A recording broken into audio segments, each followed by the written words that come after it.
In the news tonight, motorists crowd gas stations as fuel runs low in the city. Tremendously, it affected me. They ain't got no gas. They said they ain't got gas. This is all I could say right now. Paid. And mother charged with murder of 7-year-old daughter in Berbice. Long lines and anxious motorists crowded gas stations across the city as fuel shortages took hold, with some locations running dry and others limited the amount of fuel customers could purchase. On Sheriff Street, lines stretched for several meters at gas station as motorists waited to fill their tanks. Some drivers arrived with containers to secure extra fuel as frustration mounted. Serious, tremendously, it affected me. Guy, in the first place, how the hell we running short of gas, brother? In the world, in the country of so many oil production going on right now, I'll be short of gas. That's crazy. Well, I gotta come to work. I gotta move. I don't know if tomorrow we can get gas. Will we have gas tomorrow? Question for everybody. We can get gas tomorrow? I don't know. We ain't sure. Paid. Dog. This is all I could say right now. Paid. How far are you coming from? Providence. This was the best option right now. Yeah, man, this is a high level stress situation.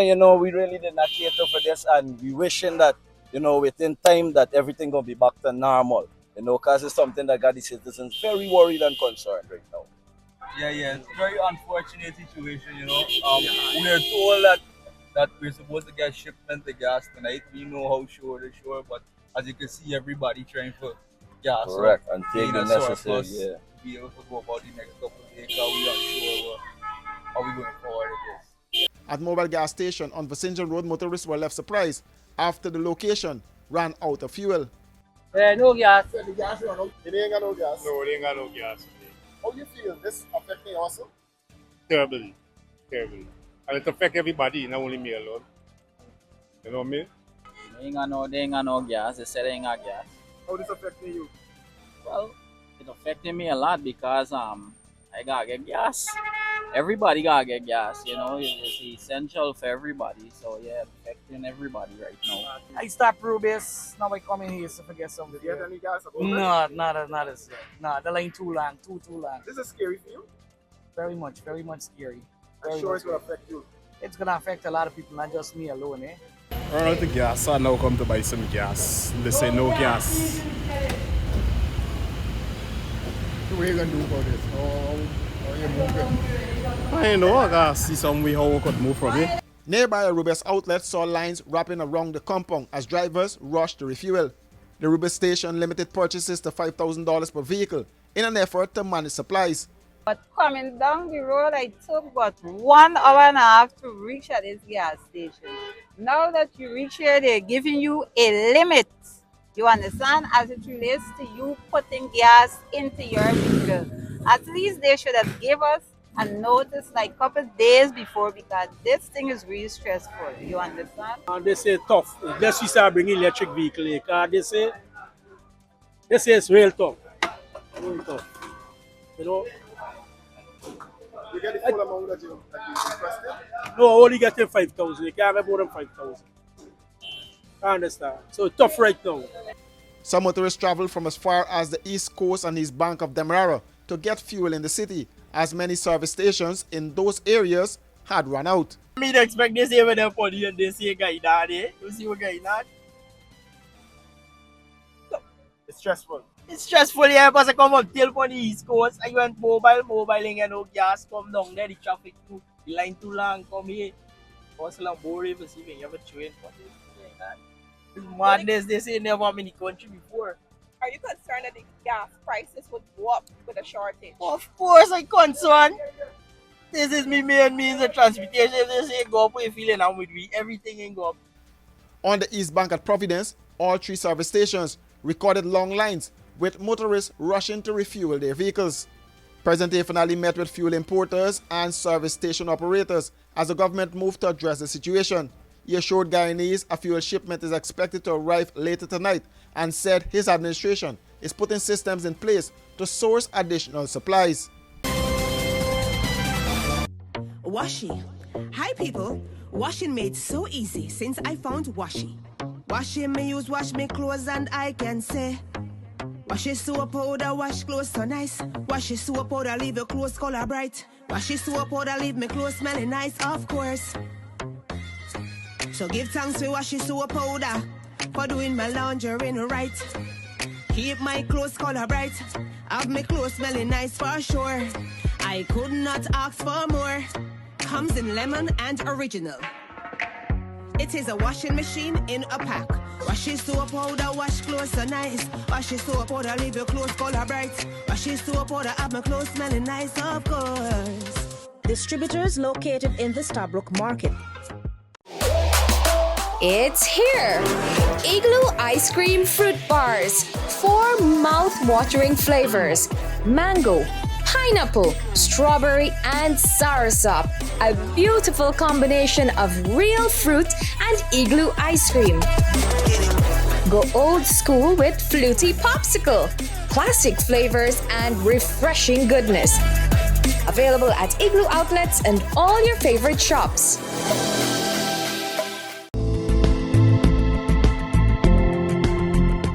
From the Army, I go to the police force, spend 5 years service. Then take a break and join Sheriff Security. And so far the experience has been good and I'm enjoying it. I like my work, very dedicated and determined. Very nice company, have a lot of benefits. So I think Sheriff Security is one of the best so far for me, for my experience.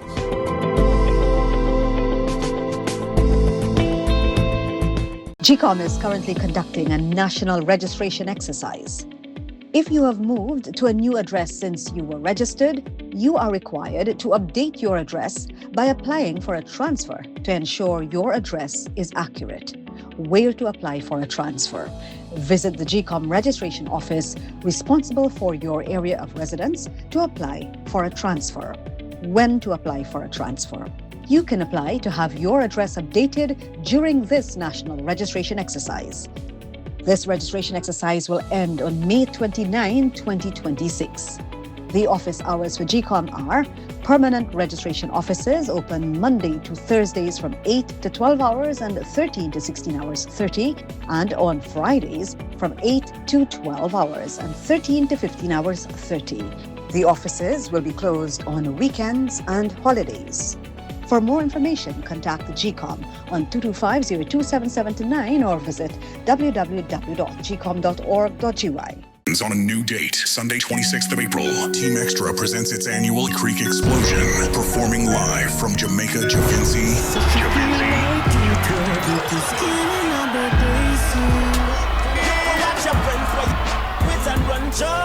Granny Ivy and JJ Vibes. Music by DJ Bobby Kush, DJ Papa Feelings, DJ Magnum, DJ Garwin, David Hype, and Janus. Girls Dance-Off Competition first prize, $50,000. Second prize, $30,000. And third prize, $20,000. At Aziza, Akusa, Creek, Outside. Splashman's on a new date, Sunday 26th of April. Early birds, ticket $3,000. Tickets location, White Castle Fish Shop, Fireside Suites, Just Your Size Boutique, HJ Box Office, Short Boss Boutique, and Team Extra Stabrook Market. Compliments of Fireside, Grill and Chill, Extra Ginger Ale, and Czar Lager Beer. Be a leader.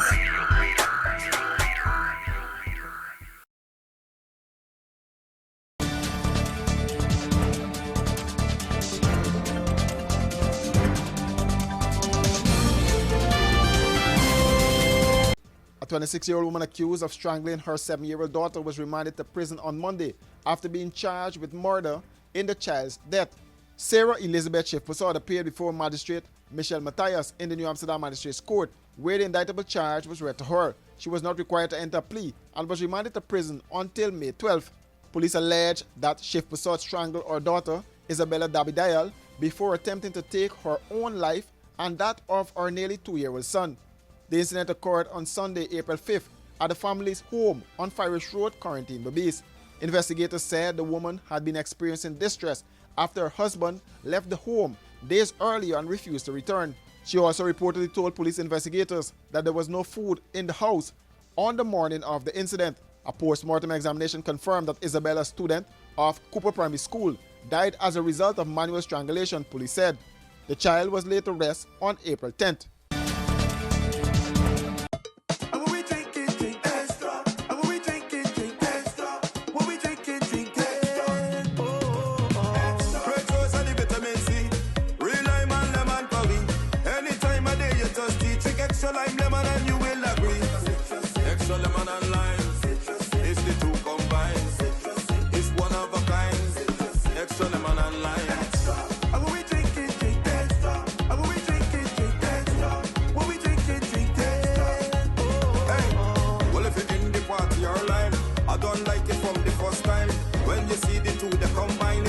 and taste, you will never decline. Extra lemon and lime. It's the two combined. It's one of a kind.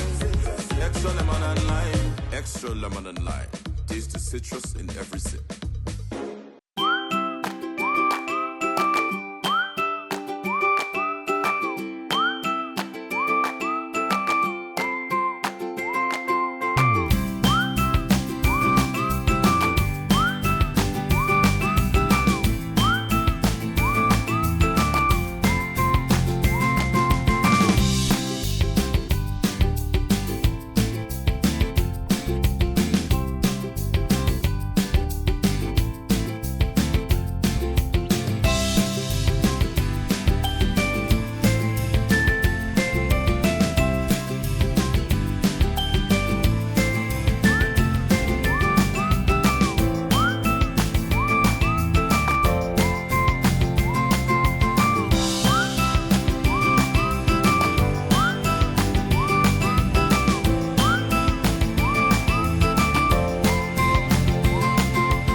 A 56-year-old father of three is in a critical condition after a gas cylinder explosion early Sunday caused sections of his home to collapse in East Ruimveldt, displacing several families. The injured man has been identified as Troy Allen. The explosion occurred just after 2 a.m. at his home at 102 Pineapple Street, where Allen lived with his family and tenants. According to his wife, Melissa Allen, she awoke shortly after 2 a.m. to a strong smell of gas and alerted her husband. Allen reportedly went to investigate the lower flat of the building when the explosion occurred. Wake up 2:32. How I know it's 2:32? I get this habit in getting my phone right underneath my pillow by my head. Right? So when I wake up, I check the time. Right? When I don't check the time, I come in out the room for going in the next room, which is me and Troy room, because we sleep in baby room, right? And while going, I smelling strong gas. I turn around back and wake you up. And I said, Troy, come. Tell me if you smelling gas or if it's just me nose. Troy come out the room, go in the toilet, pee. Then he come in, he room fee the house keys. Because the kitchen have a door that is locked. Troy get the keys, go downstairs, open the door. Cause in the jungle there, I went and I see the keys in the door. So you reach the kitchen, right? While he go downstairs, me was upstairs. I was upstairs. And couple seconds after, boom. While I go upstairs, all I seen is red and everything moving. Like flame red and everything moving. I went in the room under the kitchen. And he went downstairs and he get the full impact. The blast triggered a partial collapse of the house, trapping occupants inside. Allen, his wife, and their 2 children lived in the upper flat, with tenants occupying the lower section of the building. They were rescued by nearby residents who rushed to the scene. As soon as I catch myself, I start holler for everybody. Troy, Trevor, and I run for baby, because baby was sleeping in she room. And then we come out here, and people come and lift me down with these drugs. Then Troy was outside. He managed to go outside, and then somebody carry hospital. Allen was pulled from the debris and taken to the hospital, where he was admitted in a critical condition with severe burns across his body. Troy get burned from head to toe. He's in the hospital fighting for his life right now. Because for me, he's a strong man. Because he went right with the explosion happened. You hear me? And my husband is alive. And I know he pulled through. Several Spanish-speaking nationals were among those living at the property, and one of the occupants spoke with reporters following the incident. When she coming inside house, she checking back gas. When she checking back gas, my bag closed. When she come back out, everything explosion. No time for the cutting of steel. The Guyana Fire Service and the Guyana Police Force have launched an investigation into the cause of the explosion. Meanwhile, the government has intervened to provide assistance to the families displaced by the collapse. For these and other stories, do visit us at our website www.rdproductiongy.com.